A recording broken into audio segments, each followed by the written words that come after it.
Amygdala.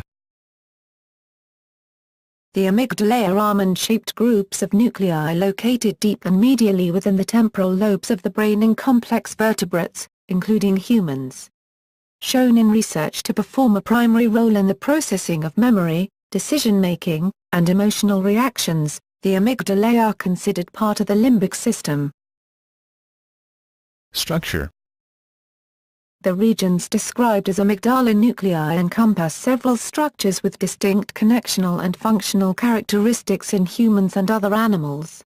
Among these nuclei are the basolateral complex, the cortical nucleus, the medial nucleus, the central nucleus, and the intercalated cell clusters, ITCs.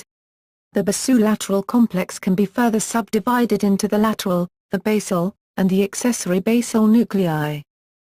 Anatomically, the amygdala and more particularly, its central and medial nuclei, have sometimes been classified as a part of the basal ganglia. Hemispheric specializations.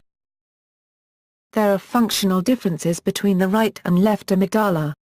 In one study, electrical stimulations of the right amygdala induced negative emotions, especially fear and sadness. In contrast, stimulation of the left amygdala was able to induce either pleasant, happiness, or unpleasant, fear, anxiety, sadness, emotions. Other evidence suggests that the left amygdala plays a role in the brain's reward system. Sex differences. The amygdala is one of the most well-understood brain regions with regard to differences between the sexes. Larger male than female amygdalae have been demonstrated in children ages 7 to 11, in adult humans, and in adult rats. In addition to size, other differences between men and women exist with regards to the amygdala. Subjects' amygdala activation was observed when watching a horror film. The results of the study showed a different lateralization of the amygdala in men and women. Enhanced memory for the film was related to enhanced activity of the left, but not the right, amygdala in women, whereas it was related to enhanced activity of the right, but not the left, amygdala in men. The right amygdala is also linked with taking action as well as being linked to negative emotions, which may help explain why males tend to respond to emotionally stressful stimuli physically. The left amygdala allows for the recall of details, but it also results in more thought rather than action in response to emotionally stressful stimuli, which may explain the lack of physical response in women. Function. Connections. The amygdala sends projections to the hypothalamus, the dorsomedial thalamus, the thalamic reticular nucleus, the nuclei of the trigeminal nerve and the facial nerve, the ventral tegmental area, the locus coeruleus, and the laterodorsal tegmental nucleus. The cortical nucleus is involved in the sense of smell and pheromone processing. It receives input from the olfactory bulb and olfactory cortex. The lateral amygdalae, which send impulses to the rest of the basolateral complexes and to the centromedial nuclei, receive input from the sensory systems. The centromedial nuclei are the main outputs for the basolateral complexes, and are involved in emotional arousal in rats and cats. Emotional learning. In complex vertebrates, including humans, the amygdalae perform primary roles in the formation and storage of memories associated with emotional events. Research indicates that, during fear conditioning, sensory stimuli reach the basolateral complexes of the amygdalae, particularly the lateral nuclei, where they form associations with memories of the stimuli.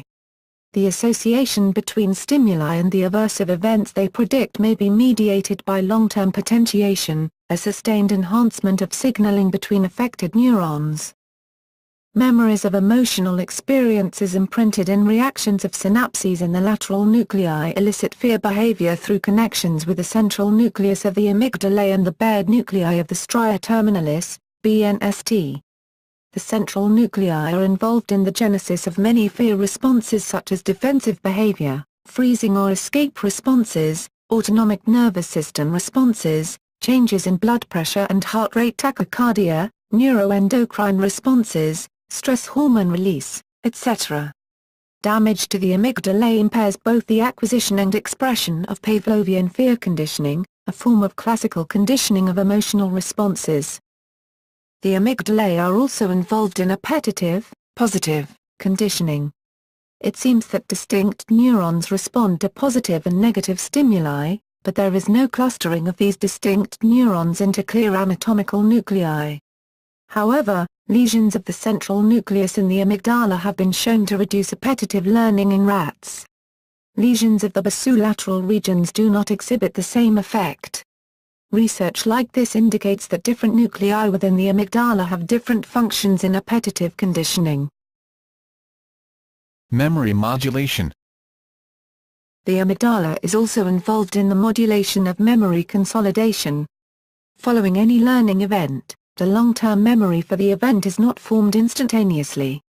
Rather, information regarding the event is slowly assimilated into long-term, potentially lifelong, storage over time, possibly via long-term potentiation. Recent studies suggest that, while the amygdala is not itself a long-term memory storage site, and learning can occur without it, one of its roles is to regulate memory consolidation in other brain regions. Also, fear conditioning, a type of memory that is impaired following amygdala damage, is mediated in part by long-term potentiation. During the consolidation period, the memory can be modulated. In particular, it appears that emotional arousal following the learning event influences the strength of the subsequent memory for that event. Greater emotional arousal following a learning event enhances a person's retention of that event.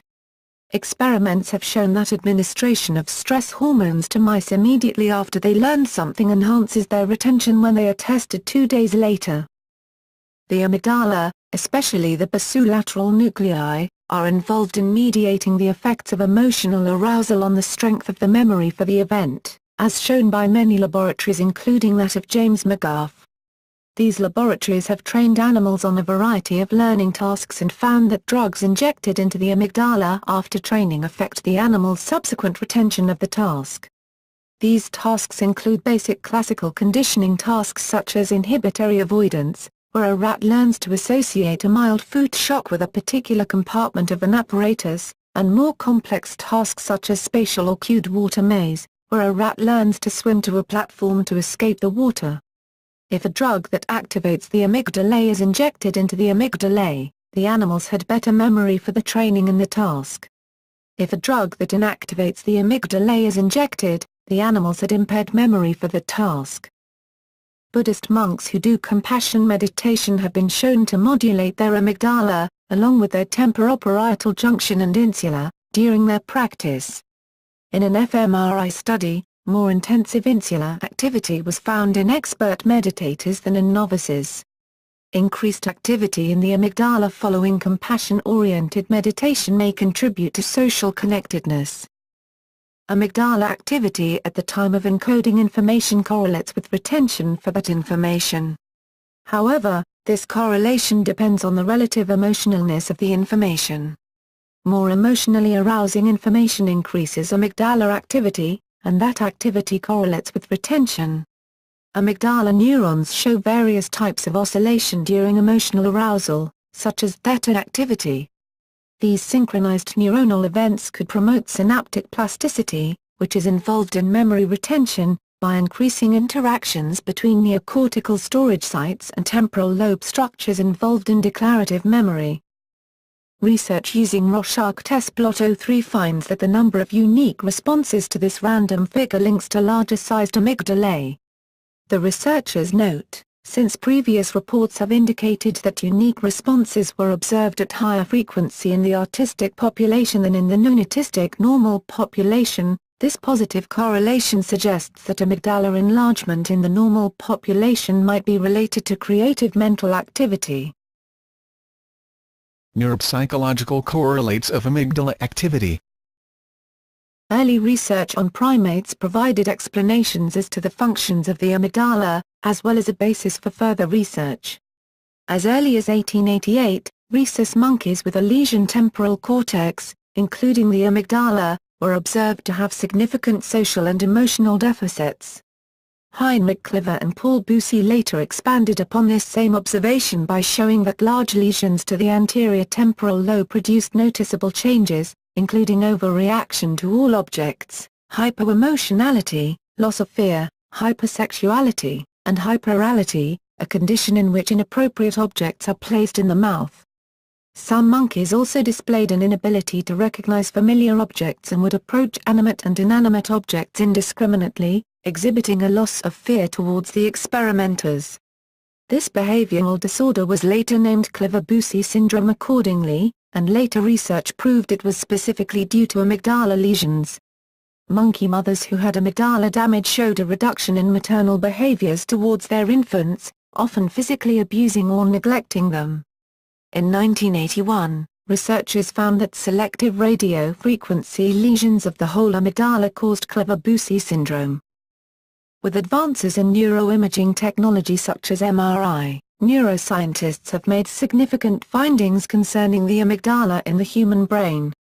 A variety of data showed the amygdala has a substantial role in mental states, and is related to many psychological disorders. Some studies have shown children with anxiety disorders tend to have a smaller left amygdala.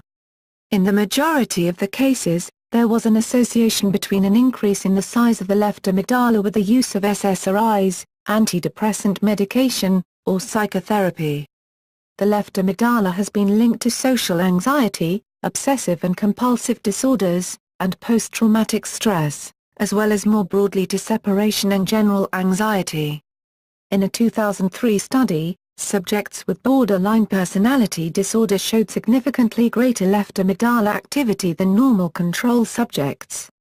Some borderline patients even had difficulties classifying neutral faces or saw them as threatening. Individuals with psychopathy show reduced autonomic responses, relative to comparison individuals, to instructed fear cues. In 2006, researchers observed hyperactivity in the amygdala when patients were shown threatening faces or confronted with frightening situations. Patients with more severe social phobia showed a correlation with increased response in the amygdala. Similarly, depressed patients showed exaggerated left amygdala activity when interpreting emotions for all faces, and especially for fearful faces. Interestingly, this hyperactivity was normalized when patients were administered antidepressant medication. By contrast, the amygdala has been observed to respond differently in people with bipolar disorder. A 2003 study found that adult and adolescent bipolar patients tended to have considerably smaller amygdala volumes and somewhat smaller hippocampal volumes. Many studies have focused on the connections between the amygdala and autism. Studies in 2004 and 2006 showed that normal subjects exposed to images of frightened faces or faces of people from another race will show increased activity of the amygdala, even if that exposure is subliminal. However, the amygdala is not necessary for the processing of fear-related stimuli, since persons in whom it is bilaterally damaged show rapid reactions to fearful faces, even in the absence of a functional amygdala. Recent research suggests that parasites, in particular toxoplasma, form cysts in the brain of rats, often taking up residence in the amygdala. This may provide clues as to how specific parasites may contribute to the development of disorders, including paranoia. Future studies have been proposed to address the role of the amygdala in positive emotions, and the ways in which the amygdala networks with other brain regions. Sexual orientation. Recent studies have suggested possible correlations between brain structure, including differences in hemispheric ratios and connection patterns in the amygdala, and sexual orientation. Homosexual men tend to exhibit more female-like patterns in the amygdala than heterosexual males do, just as homosexual females tend to show more male-like patterns in the amygdala than heterosexual women do. It was observed that amygdala connections were more widespread from the left amygdala in homosexual males, as is also found in heterosexual females. Amygdala connections were more widespread from the right amygdala in homosexual females, as in heterosexual males. Current evidence suggests that formation of an individual's sexual orientation occurs during fetal and neonatal development. Social interaction. Amygdala volume correlates positively with both the size, the number of contacts a person has, and the complexity, the number of different groups to which a person belongs, of social networks. Individuals with larger amygdalae had larger and more complex social networks. They were also better able to make accurate social judgments about other persons' faces. It is hypothesized that larger amygdalae allow for greater emotional intelligence, enabling greater societal integration and cooperation with others. The amygdala processes reactions to violations concerning personal space. These reactions are absent in persons in whom the amygdala is damaged bilaterally. Furthermore, the amygdala is found to be activated in fMRI when people observe that others are physically close to them, such as when a person being scanned knows that an experimenter is standing immediately next to the scanner, versus standing at a distance. Aggression. Animal studies have shown that stimulating the amygdala appears to increase both sexual and aggressive behavior. Likewise, studies using brain lesions have shown that harm to the amygdala may produce the opposite effect. Thus, it appears that this part of the brain may play a role in the display and modulation of aggression. Fear. There are cases of human patients with focal bilateral amygdala lesions, due to the rare genetic condition Urbach-White disease. Such patients fail to exhibit fear-related behaviors, leading one to be dubbed the woman with no fear. This finding reinforces the conclusion that the amygdala plays a pivotal role in triggering a state of fear. Alcoholism and binge drinking. The amygdala appears to play a role in binge drinking, being damaged by repeated episodes of intoxication and withdrawal. Alcoholism is associated with dampened activation in brain networks responsible for emotional processing, including the amygdala. Protein kinase C epsilon in the amygdala is important for regulating behavioral responses to morphine, ethanol, and controlling anxiety-like behavior. The protein is involved in controlling the function of other proteins and plays a role in development of the ability to consume a large amount of ethanol. Anxiety. There may also be a link between the amygdala and anxiety. In particular, there is a higher prevalence of females that are affected by anxiety disorders. In an experiment, tiger pups were removed from their mother but allowed to hear her call. In response, the males produced increased serotonin receptors in the amygdala but females lost them. This led to the males being less affected by the stressful situation. Similarly, its central and medial nuclei have sometimes been classified as a part of the basal ganglia. Hemispheric specializations. There are functional differences between the right and left amygdala. In one study, electrical stimulations of the right amygdala induced negative emotions, especially fear and sadness. In contrast, stimulation of the left amygdala was able to induce either pleasant, happiness, or unpleasant, fear, anxiety, sadness, emotions. Other evidence suggests that the left amygdala plays a role in the brain's reward system. Sex differences. The amygdala is one of the most well-understood brain regions with regard to differences between the sexes. Larger male than female amygdalae have been demonstrated in children ages 7 to 11, in adult humans, and in adult rats. Nuclei encompass several structures with distinct connectional and functional characteristics in humans and other animals. Among these nuclei are the basolateral complex, the cortical nucleus, the medial nucleus, the central nucleus, and the intercalated cell clusters, ITCs. The basolateral complex can be further subdivided into the lateral, the basal, and the accessory basal nuclei. Anatomically, the amygdala and more particularly, in addition to size, other differences between men and women exist with regards to the amygdala. Subjects' amygdala activation was observed when watching a horror film. The results of the study showed a different lateralization of the amygdala in men and women. Enhanced memory for the film was related to enhanced activity of the left, but not the right, amygdala in women, whereas it was related to enhanced activity of the right, but not the left, amygdala in men. Amygdala. The amygdala are almond-shaped groups of nuclei located deep and medially within the temporal lobes of the brain in complex vertebrates, including humans. Shown in research to perform a primary role in the processing of memory, decision-making, and emotional reactions, the amygdala are considered part of the limbic system. Structure. The regions described as amygdala nuclei